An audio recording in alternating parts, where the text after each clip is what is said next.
Saudara-saudaraku yang dikasihi oleh Tuhan kita Yesus Kristus, Shalom. Selamat pagi, sungguh sukacita kita bisa berjumpa kembali dalam sarapan rohani Gereja Kristen Protestan di Bali, Jemaat Galang Ningyang Abian Base. Hari ini, hari Kamis 7 Desember 2023, saya sungguh berharap kita semua senantiasa ada di dalam keadaan sehat, ada di dalam penyertaan dan perlindungan Tuhan kita, Yesus Kristus. Sebelum kita melanjutkan kehidupan kita pagi hari ini, marilah kita bersama-sama membaca, merenungkan firman Tuhan. Namun sebelumnya, mari kita berdoa. Terpujilah namamu Bapa, dalam nama Tuhan Yesus Kristus, Tuhan dan Juru Selamat kami. Karena kami sungguh meyakini dan mengamini penyertaan dan perlindungan Tuhan di dalam kehidupan kami. Semalam telah berlalu dan Engkau izinkan kami untuk menerima anugerah hari baru pemberian-Mu pagi hari ini.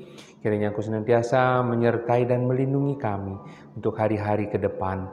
Bapa di surga, kami rindu mendasari kehidupan kami hari ini dengan kebenaran firman-Mu. Biarlah Engkau yang berfirman bagi kami semua melalui hamba-Mu ini Tuhan, rawatan Roh Kudus ada bersama dengan kami, sehingga sungguh hanya kebenaran firman-Mu saja yang boleh kami sampaikan.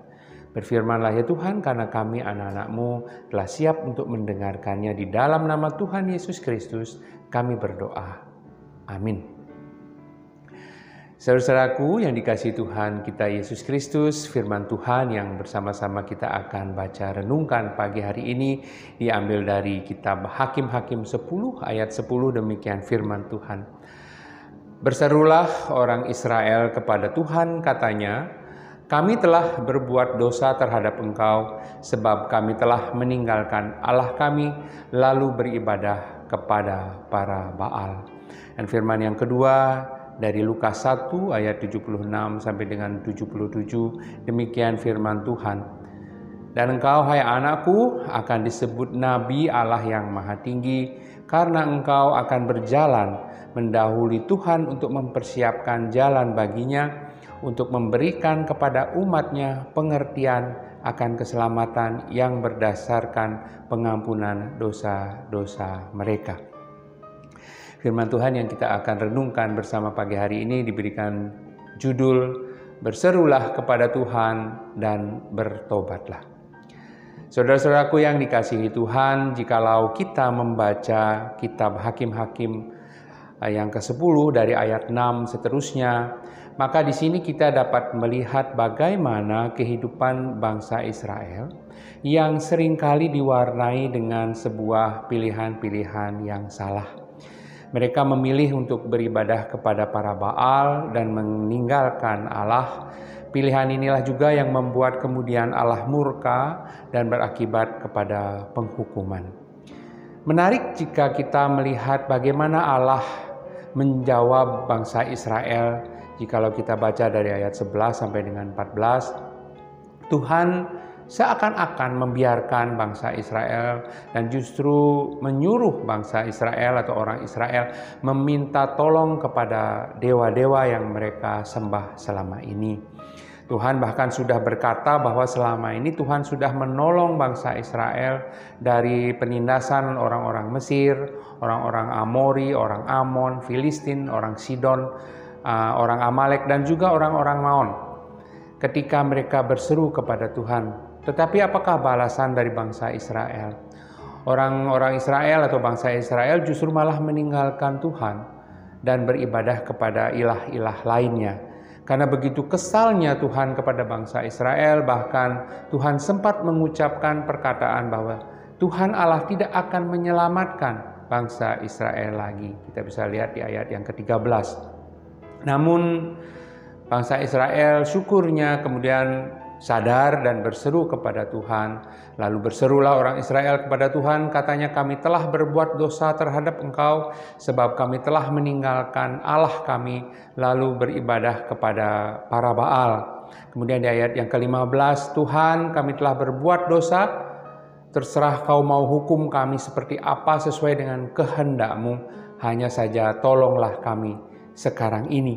Bangsa Israel sadar akan dosa-dosa mereka dan siap menghadapi konsekuensi apapun dari Tuhan.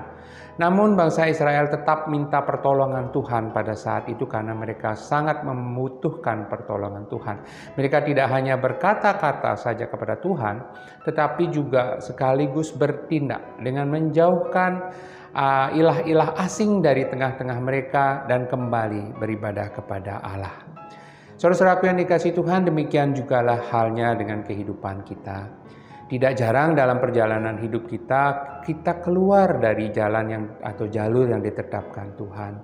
Kita merasa bahwa kita tidak memerlukan kehadiran Tuhan di dalam hidup kita, apalagi ketika hidup kita sedang dalam keadaan baik-baik saja.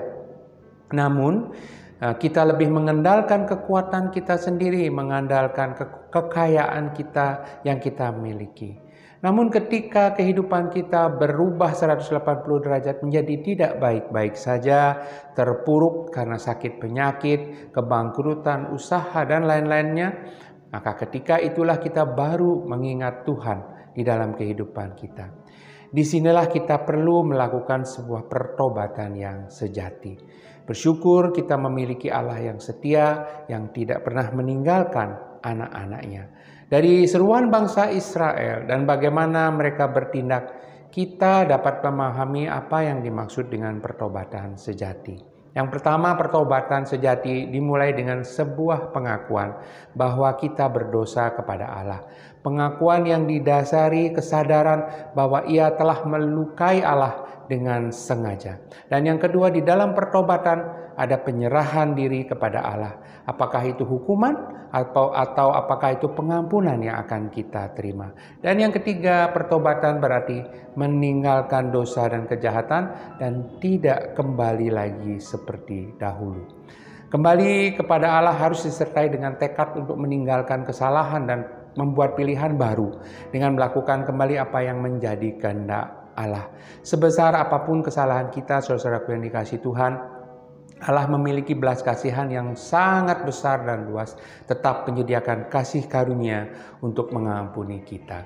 Saudara-saudaraku yang dikasihi Tuhan, di ayat Alkitab Lukas 1 ayat 76 sampai 77, kita juga belajar dari sosok Yohanes Pembaptis. Yohanes Pembaptis adalah utusan Allah dan kita banyak belajar bagaimana jalan untuk sampai pada terang sejati dari sosok Yohanes Pembaptis.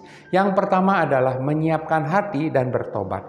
Yohanes Pembaptis tampil dan menyerukan pertobatan. Bertobatlah dan berilah dirimu dibaptis dan Allah akan mengampuni dosamu. Seruan pertobatan Yohanes juga seruan yang ditujukan kepada kita, saudara-saudaraku yang dikasihi Tuhan, yang sedang mempersiapkan diri menyambut kedatangan Yesus. Bahwa di dalam masa ini bertobat adalah usaha yang harus diwujudkan. Pertobatan mengandaikan bahwa kita membuka diri dan menyiapkan hati sehingga Yesus datang dan bersemayam di dalam hati kita. Yang kedua adalah memiliki kerendahan hati. Kerendahan hati yang demikian itu ada di dalam sosok Yohanes Pembaptis. Kita ketahui bersama bahwa Yohanes Pembaptis adalah utusan Allah. Dia dipanggil oleh Allah untuk memberikan kesaksian tentang supaya setiap orang yang menjadi percaya diselamatkan. Yohanes sendiri bukanlah terang itu, tetapi ia harus memberi kesaksian tentang terang itu. Sikap dan tindakan Yohanes syarat dengan kerendahan hati. Dengan jujur dan lapang dada, Yohanes Pembaptis mengatakan bahwa dirinya hanyalah suara yang berseru-seru di padang gurun. Luruskanlah jalan Tuhan. Dan puncak kerendahan hatinya terletak di dalam sikapnya yang penuh dengan keyakinan bahwa berhadapan dengan Dia yang akan datang, bahkan membuka tali kasutnya pun dia tidak layak. Kerendahan hati Yohanes mengalir dalam kesadarannya bahwa ia hanyalah seorang utusan yang memiliki tanggung jawab memberikan kesaksian tentang terang dan juga tentang keselamatan. Hari ini kita diajak untuk hidup secara baru. dengan mengarahkan seluruh diri kita kepada Yesus yang akan datang, sambil menyiapkan hati agar Tuhan Yesus mempunyai tempat di hati kita.